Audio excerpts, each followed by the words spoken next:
प्राचीन समय में सुमेधा ब्राह्मण नाम का एक ब्राह्मण और उसकी पत्नी पवित्रा रहते थे। वे अत्यंत गरीब थे। कई दिनों तक उन्हें भरपेट भोजन भी नहीं मिलता था।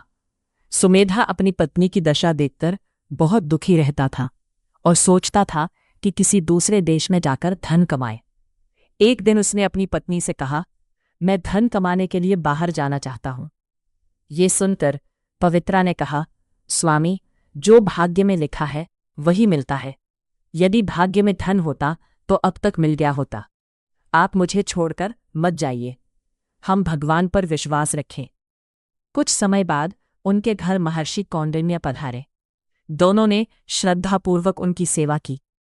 प्रसन्न होकर ऋषि ने वर मांगने को कहा। पवित्रा ने विनम्रता से पूछा, हे ऋषिवर, ऐसा कौन सा व्रत है जिससे हमारी दरिद्रता दूर हो और भगवान की कृपा प्राप्त हो? तब महर्षि कौंडिन्य ने कहा, अधिक मास के कृष्ण पक्ष में आने वाली परमा एकादशी का व्रत करो।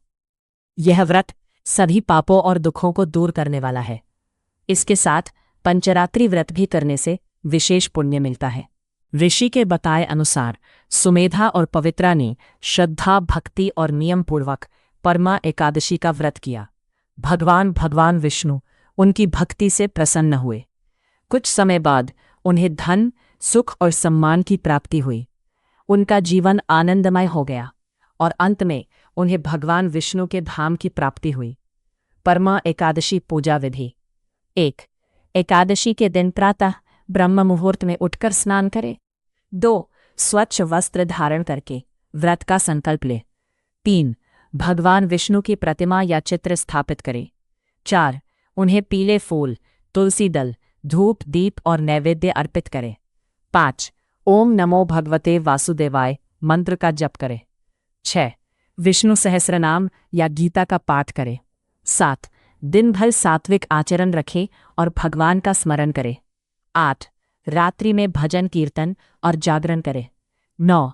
द्वादशी तिथि में विधिपूर्वक पारण करें तथा ब्राह्मणों और जरूरतमंदों को दान दें। परमा एकादशी का महत्व। यह व्रत दरिद्रता, दुख और पापों का नाश करने वाला माना गया है। भगवान विष्णु की विशेष कृपा प्राप्त होती है। मनुष्य को सुख, समृद्धि और शांति मिलती है। अधिक मास में आने के कारण इसका पुण्य अन्य एकादशियों की अपेक्षा विशेष माना गया है।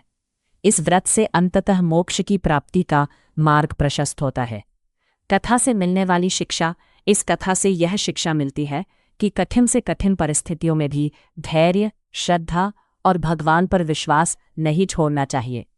सच्ची भक्ति, सत्कर्म और व्रत उपासना से जीवन के दुख दूर होते हैं। धन से अधिक मूल्यवान विश्वास, संतोष और धर्म का मार्ग है। जो व्यक्ति ईश्वर में अटूट आस्था रखता है, भगवान उसकी सहायता अवश्य करते हैं। श्री हरि विष्णु भगवान की जय।